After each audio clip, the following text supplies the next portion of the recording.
Bienvenue dans cette nouvelle vidéo et aujourd'hui je vais vous traiter un film qui est assez vieux d'ailleurs mais qui a été remasterisé pour je sais pas quelle occasion mais pourquoi pas, j'aime bien voir des anciens films. C'est Virgin Suicide. Ah, Virgin Suicide si on veut faire à la française. Donc voilà, donc c'est parti pour la petite critique sur Virgin Suicide.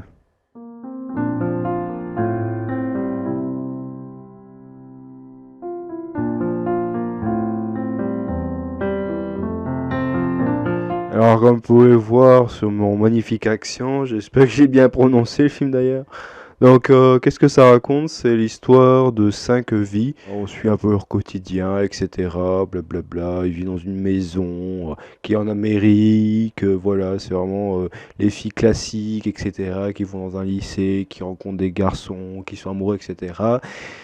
Mais ça va bien plus loin que ça parce que au-delà de ces filles qui expriment leur vie quotidienne par chaque objet qui sont cultes dans le film, et ben en fait, au-delà de ça, en face, il y a des garçons qui sont aussi amoureux de ces filles et donc du coup, il y a vraiment une vraie relation complexité entre garçons et filles et c'est assez triste comme film parce que comment dire, si on se base sur le film où c'est juste de la jeu de bonheur, on s'aime, etc. C'est également aussi un film très sombre, donc il y a aussi une double lecture qu'il faut prendre ça en compte parce que au-delà de l'amour, etc., il y a aussi une forme de liberté qui est exprimée, l'histoire de 5 filles qui essaient de s'échapper un peu à la vie, etc. Donc il y a quelque chose qui est bien retransmis dans le film. Les parents sont des catholiques, donc il y a vraiment ce côté religion. Et comme c'est un ancien film, en général, quand on présente la religion catholique, c'est toujours dans le sens des parents un peu extrémistes, qui existent encore, parce que même encore de nos jours, on trouve des parents américains là-dedans. Mais voilà, on montre toujours ce côté un peu extrémiste, où il faut prier à table, il faut pas faire ci, pas faire ça. Ce qui est bien montré, c'est dans le film Carrie, où là justement on a bien expliqué ce que c'était le côté un peu extrême. Mais là dans ce film, c'était assez ragoûtant, parce qu'il y a des règles à suivre, etc. Et des fois, les règles sont assez un peu trop extrêmes quand même. Donc on suit quand même l'histoire de ces 5 filles-là, et petit à petit, plus on rentre dans le film, plus ça devient un peu plus suffocant, parce qu'on est vite piégé dans le film, on a du mal à s'en sortir. Et comme ça se base dans une maison, la plupart du temps, bah, on a l'impression d'être bloqué dans un huis clos, et qu'à la limite on assiste à la place de ces filles-là. Donc c'est quand même quelque chose de assez triste. Ce film plonge vraiment dans la question de la liberté, de l'enfermement, de soi et des autres, et également aussi de la mort, parce qu'on parle souvent de la mort dans façon de le décrire, dans le sens philosophique. Donc c'est assez poétique et des fois un peu triste, parce qu'il y a certaines scènes qui sont un peu transmises comme si c'était vraiment incroyable, donc c'est assez lourd de sens. Et aussi, ce qui fait changer le film à jamais, c'est que Lux, qui est une des 5 filles, va tomber amoureuse d'un garçon qui s'appelle Trip Johnson. Ça va changer leur quotidien à tout jamais. Sans plus attendre, on va partir dans les côtés top.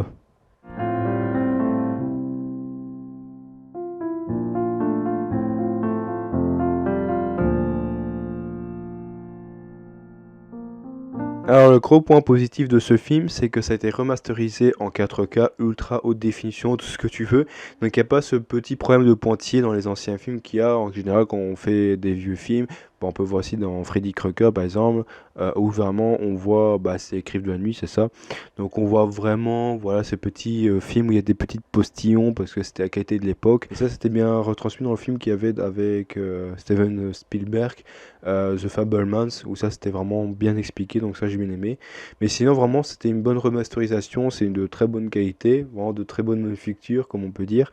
Et également aussi, je note aussi une certaine influence avec le livret de Bridget Jones. Pourquoi? Parce qu'il y a une des filles qui tient un livre, et quand les garçons vont regarder ce qui s'est passé dans les affaires des filles, bah, vont tomber sur le livre de cette fille-là. Et en gros, ça décrit un peu le film. Et ce qui est intéressant, c'est que au-delà de la seconde lecture, il y a quand même aussi un décor qui est placé. Donc il y a le film qui se déroule, il y a la voix off qui raconte l'histoire, et aussi une autre voix off des personnages, les garçons, qui racontent ce qu'ils ressentent, et aussi une autre vision où c'est la vision du livre, où on voit vraiment les mises en scène et on comprend un peu mieux les personnages. Donc ce qui est intéressant dans le film, c'est qu'on plonge vraiment dans le passé, dans le présent et également dans le futur, des personnages, etc., puisqu'on voit vraiment le côté psychologique. Et ce qui est intéressant dans le bon parti pris de ce film, c'est que le film se déroule en deux temps, puisque en fait on explique les événements il y a 25 ans, mais en même moment on explique ce qui s'est passé par après, dans le sens qu'on va expliquer une scène, on va la décrire, et puis on va retrouver un personnage qui est dans la scène du passé, dans le futur, pour expliquer ce qui s'est passé sur cette scène-là du passé, et également voir une introspection. Et aussi, ce qui est intéressant, c'est que des fois, il y a des scènes où il y a un personnage qui va prendre une autre direction. Oui, ils étaient deux, puis ils étaient plus qu'un.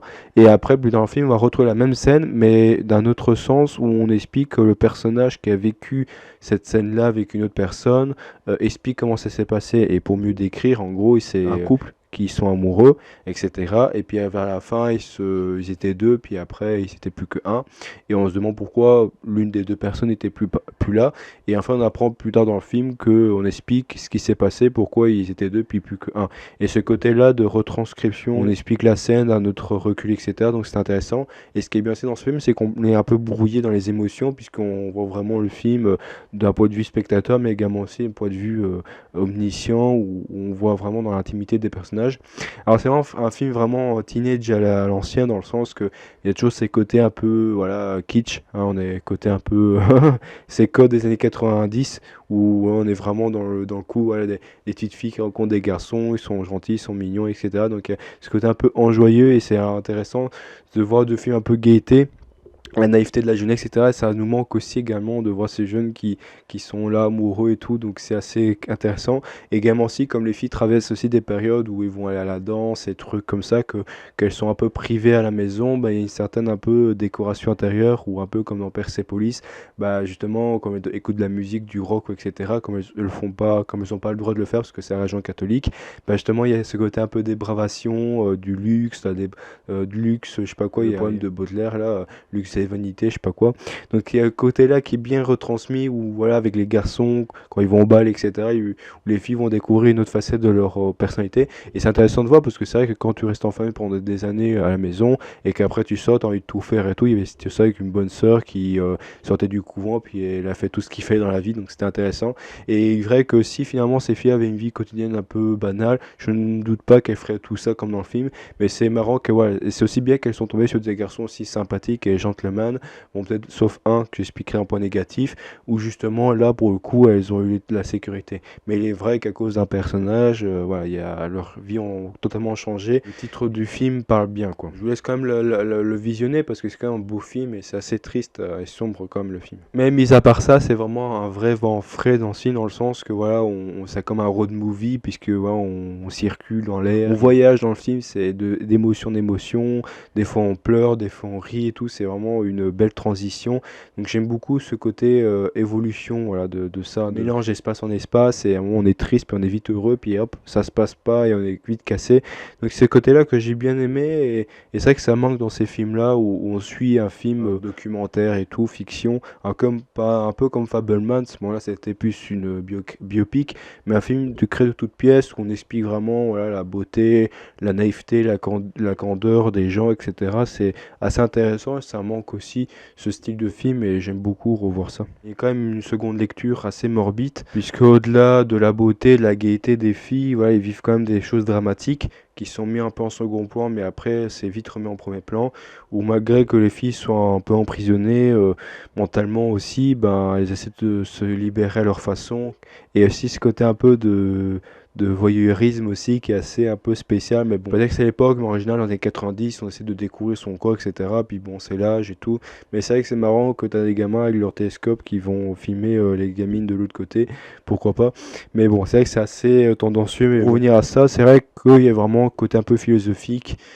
ce côté un peu liberté, égalité, fraternité, non, mais c'est un peu ce côté huis clos, comment s'en sortir et tout, la liberté, et le fait qu'il y ait une fille qui a merdé à cause d'un mec, bah, ça y est, toute leur vie sont vite menacées et tout, et côté aussi des journalistes qui essaient de un peu documenter la famille et tout, et qui sont un peu piégés. Et d'un côté aussi, je trouve que je suis content qu'ils n'ont pas non plus d'animaux à gérer, parce que je pense pas que l'animal aurait réussi à vivre aussi longtemps que mes propres animaux. La musique du film, elle est ultra culte. C'est quelques notes de piano, c'est vraiment dans l'ambiance. Quand je l'écoute, c'est vraiment triste. Et c'est vrai qu'au début, quand tu écoutes, tu dis ouais. Mais le film quand elle est lancée et que la musique est mise dedans, directement tu assimiles cette musique à une certaine émotion. Et comme c'est assez dramatique par moment le film, la musique te fait pleurer. Et j'avoue que la musique est assez culte et ça me manquait de musique pareille. Et aussi, quand il y a le bal de fin d'année, je peux pas que m'empêcher de penser au film La Boum, avec la fameuse musique Dream, là, je sais pas quoi. Mais c'est vrai qu'il n'y avait pas dans ce film-là, donc je pense pas que c'était la même époque, mais il y avait d'autres musiques. Mais c'est quand même assez intéressant, soit, comme je vous dis, de Teenage à l'ancienne, où on voit vraiment la beauté des gens et le côté, voilà, où on fait les fêtes, la musique, les petites balles de fin d'année, cavalier, etc. Donc il y a ce côté cool. Et aussi, ce que j'aime bien avec les garçons, c'est qu'ils essaient de donner un nouvel espoir, un nouvel élan, une nouvelle forme de liberté pour ces filles qui à chaque fois ne connaissent quasi rien. Et là maintenant on va passer dans les côtés flop.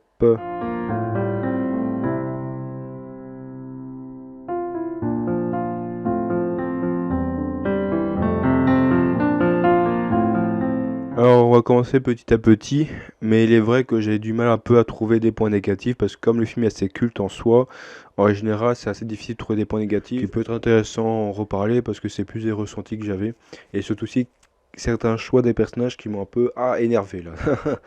Donc on va commencer par le plus petit, c'est vraiment le film est assez kitsch et too much, dans le sens qu'il y a certaines scènes où c'est un peu pas mal vieilli, non, sont très bien vieillis, tu peux voir le film à n'importe quel moment, mais la façon dont c'est transmis, des fois c'est un peu trop abusé, dans le sens que quand les garçons lisent le journal et qu'on voit les pensées de la fille, et que tu vois des filles, des fois, Lux par exemple, elle fait des petits clins d'œil, elle fait de la langue et tout à l'écran, des fois c'est un peu crispant, mais bon après... Ouais, on voit ça avec un recul, un œil de maintenant, donc on se dit bon. Mais c'est vrai que dans les années 90, je pense que le film était aussi lancé comme ça aussi également, où on montre vraiment la jeunesse de l'époque, donc un peu comme dans le film Welcome to Hollywood, là, Once Upon a Time in Hollywood, on voit vraiment la jeunesse de tout, donc ça peut être intéressant dans ce côté-là, oui, pourquoi pas. Trip est un enculé dans ce film, parce que certes, il est beau, il tchatche toutes les meufs du monde, il n'y a pas de problème, mais depuis qu'il est en contact avec Lux et la façon dont ça a été expliqué et la façon de pourquoi il a fait telle ou telle décision à la fin, parce que c'est vrai qu'il y a un changement crucial dans ce personnage-là. J'ai dit ah oui, j'étais quand même assez étonné. C'est ce côté wow, d'accord, pourquoi il y a eu ça. Mais c'est assez dégoûtant. Parce qu'au début, je m'en foutais un peu le personnage de Trip parce que c'est aussi un peu grâce à lui qui a un peu inventé ses potes pour que les filles en question, les virgins, là, puissent un peu se libérer. Mais voilà, il y a un choix qu'il a fait à la fin et que c'est à cause de ça pourquoi les filles en sont arrivées là jusqu'à la fin du film. Donc ça c'est triste, mais bon en même temps je me dis si les parents étaient un peu plus pragmatiques, un peu plus gentils, ils auraient peut-être pas envoyé ces filles-là au bal ou qu'à la fin elles auraient été un peu plus normales quoi. Mais bon, c'est pas le cas, mais il est vrai qu'à cause de cette étape-là de trip, il y a eu un mot bad trip on va dire ça, bon. Mais déjà c'est que c'est à cause de ça que tout a changé et c'est un peu triste quand même parce que c'est assez hardcore la décision. Mais c'est vrai qu'en soi ce qu'a fait Trip n'est pas dramatique, mais il est vrai que dans cette situation-là il n'aurait pas dû faire ça. Et ça a été assez dégoûtant, donc je trouve que Trip est assez un connard en quelque sorte. Mais bon, ça reste mon avis. Et également, il n'y a pas que Trip que je déteste, il y a aussi les parents. Bon, le père, je m'en fous, c'est un père lambda. Mais la mère, oh là là, je l'aime pas déjà. Bon, au début, quand on connaissait pas trop Trip, déjà comment la mère elle regarde et tout. Mais vers la fin, bon, Trip devient un connard, mais comment les parents ont pu faire ça à leur fille, c'est honteux quand même. Enfin, et ça, après, ce qui s'est passé, bon, elles sont tristes et tout, mais en fait, elles vont, elles vont partir. Voilà, comme si elles assument pas leurs conséquences, comme si elles n'avaient pas de couilles. Et ça, je trouve ça honteux de la part des parents de faire ça, abuser ça de leur fille quand même. Ça, je trouve ça dégueulasse. Et ça, c'est un point négatif dans ce film, c'est les choix des personnages. C'est un truc qui m'a énervé dans ce film. Et également aussi, c'est quand il y a un truc qui s'est pas bien passé pour punir ses filles. Elle a dit à ses filles de supprimer, de brûler ses disques de rock. Et qu'est-ce qu'il y avait dans ces disques qu'elle a brûlé devant mes yeux? C'était du Kiss.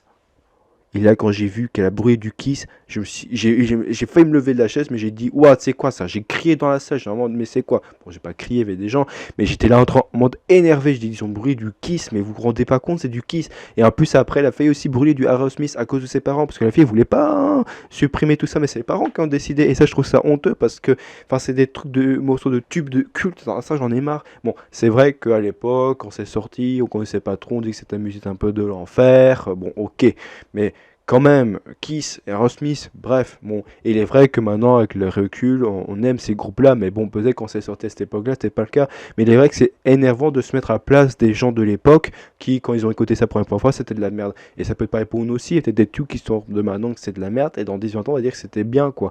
Bref, mais bon, moi j'en ai marre, je pousse un cri, c'est genre, ce film m'a énervé, et c'est la première fois que ça m'arrive dans un film, bon, je pense que ça m'est déjà arrivé plusieurs fois dans mes critiques, ou peut-être jamais, mais c'est rare et extrêmement rare que je suis autant pris dans un film. Et le fait que ça m'a ragé devant ça, c'est que le film est excellent. Le film, c'est un masterclass, et ça, je peux vous le dire. Là, pour le coup, ce moment de rage, je contenais là, j'avais envie de vous le dire, parce que ça m'a énervé. C'était là, non, pourquoi vous avez fait ça, quoi. Et ça, c'est plus un point scénaristique, c'est la complexité entre les garçons et les filles, ou la façon dont c'est mené vers la fin, et vers leur fin aussi également, est assez sombre. Et c'est assez négatif parce que c'est plus la choix des décisions. C'est un peu comme si tu jouais à Baldur's Gate 3, là, tu prenais un perso, puis tu fais un peu de la merde, tu choisis un choix que t'aurais pas dû prendre, et puis ton perso décède. Bon, ça c'est compliqué, mais tu peux relancer la partie, voilà. Mais là, dans ce film, c'est pas le cas. Et est vrai que c'est assez négatif parce que, voilà, certaine complexité, oui, il y a des garçons qui sont gentils et tout, mais pour certains personnages comme Trip, c'est assez triste. Et pour le coup, j'ai de la peine pour les filles, car elles sont pures et innocentes, et ok, elles ont découvert des belles choses grâce aux garçons, mais en même temps, elles ont aussi découvert leur perte, et ça, c'est assez lourd à supporter et à vivre ça quand même, et c'est assez sombre, donc prenez avec des pincettes quand même, et il y a des fois des scènes où vous êtes bouche bée, genre ah ouais quand même. De toute façon, je vous l'ai dit, il y a quand même une triple lecture, donc c'est assez triste. Et également aussi, bon ça c'est... Comme je l'ai dit, le point positif, c'est le voyeurisme, puisque là, on voit vraiment l'intimité des filles. Alors, dans le point positif, ça peut être intéressant, parce que ce côté-là, garçon qui découvre le corps des filles nues, genre, il y a un mec qui dit, ouais, j'ai traversé le souterrain pour voir des filles nues, puis là, maintenant, je vous en parle, puis à la fin, il leur redit ça, puis les filles sont là en mode, ah, c'est peut-être pour ça, on nous a maté la dernière fois, donc c'est marrant. Ou ces vieilles blagues de gens qui utilisent des drones pour faire des photos de leurs filles à poil dans le voisinage, bon, ça, c'est vu et revu. Bon, il n'y a pas dans ce film, il n'y avait pas encore les drones.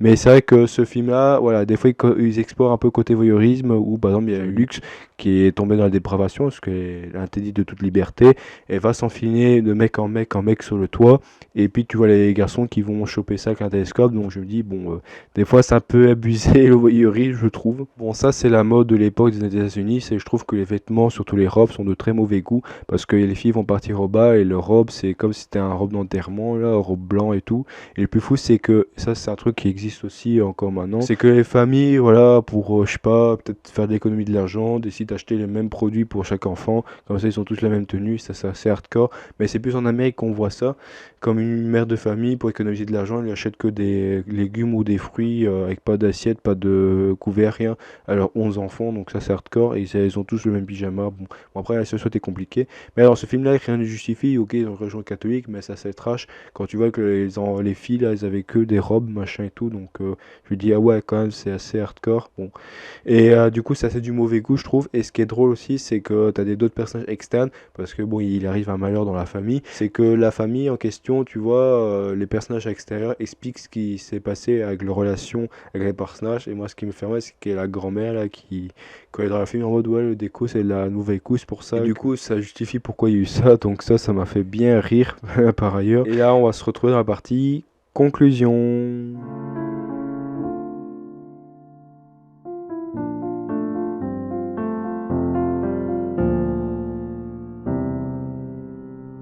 Alors, quel film? Franchement, des retournements de situation énormes, exceptionnels. Je suis content d'avoir vu un film de Sofia Coppola parce que j'en ai jamais vu et j'ai vu que du bien et même en cours quand j'ai fait mes cours de CGE on n'avait parlé de ce film là. C'est pour ça que quand j'ai fait la réalisation je me suis dit ah tiens je connais ce film, j'en ai entendu parler de ça en cours donc si ma prof de CGE m'entend ben dédicace à vous également ben j'ai vu le film en question donc je vous remercie.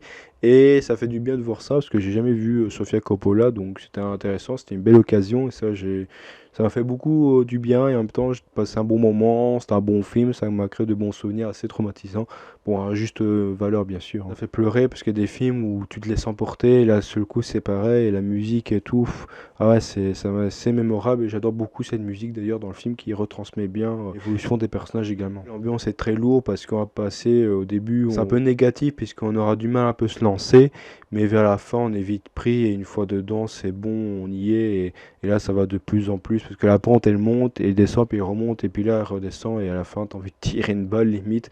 Bon, peut-être pas à ce terrain-là, parce que c'est bien amené, en même temps, c'est une grosse claque dans ta gueule, parce que c'est vrai que vers la fin, on montre que ça se passe et bien, et tout, etc. Puis, baf, il y a eu ça, et tu dis, mais comment c'est possible? Parce que juste avant, il n'y a rien eu. Et tu dis, est-ce que finalement, c'est pas un film encore plus philosophique, genre un peu un film underground, où on essaie d'explorer la maison comme si on explorait l'intimité, on explorait les pensées des filles, et qu'en ressortant, on voit qu'un gouffre, voilà, et qu'en règle générale, la situation a déjà été passée, qu'il y a déjà eu ça depuis longtemps, mais qu'en règle générale, c'est le temps que les garçons puissent comprendre et tout et tout. Donc, je suis un peu plus loin dans le film, mais des fois, c'est un peu vite enchaîné comme ça, et c'est assez lourd. Et également, c'est un film très culte, et ça, pour le coup, je suis content d'aller voir ça.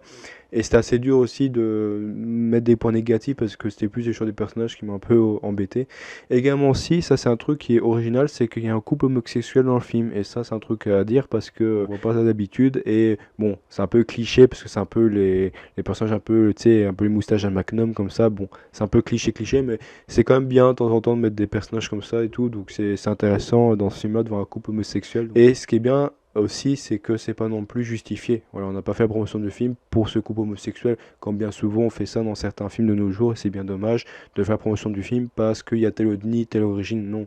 Et c'est en plus dans le film, c'est bien amené et on ne voit pas venir, et quand c'est venu, tu dis ah ouais, c'est cool, et après c'est fini. Et je préfère avoir ce genre de vision là que maintenant ou de voir un film parce qu'il y a ça, et ça pour moi ça n'a aucun sens quoi. Et également aussi c'est un autre truc qui est très associé dans le film, c'est qu'on voit des culottes, et surtout que des fois quand il y a une fille qui va aller en balle avec un garçon, à un moment on va zoomer le bas de sa robe et on va se dire bon pourquoi pas, et puis on voit l'intérieur de sa robe et on voit qu'il y a une culotte avec le nom du gars qui va où elle va danser, et là je me dis ah ouais c'est osé quand même, et je me dis bon ça a une concordance avec ce qui a été écrit dans le livre où t'as le gamine qui dit ouais telle fille amoureuse de tel type, et donc du coup on marque le nom du type sur ses vêtements et tout, et là tu revois la même chose avec un autre garçon et tu dis c'est marrant parce que enfin c'est osé quand même de voir la culotte. Bon après c'est zoomé en partie, donc c'est à dire que tu vois juste le bord, mais c'est ça déjà en 90 c'est quand même assez osé, et voilà, avoir des culottes sous-vêtements de filles comme ça à l'écran, tu vois ça qu'au Japon les pantsu comme ça parce que c'est culte, mais là en Amérique c'est assez nouveau, voilà, on voit jamais ça souvent à l'intimité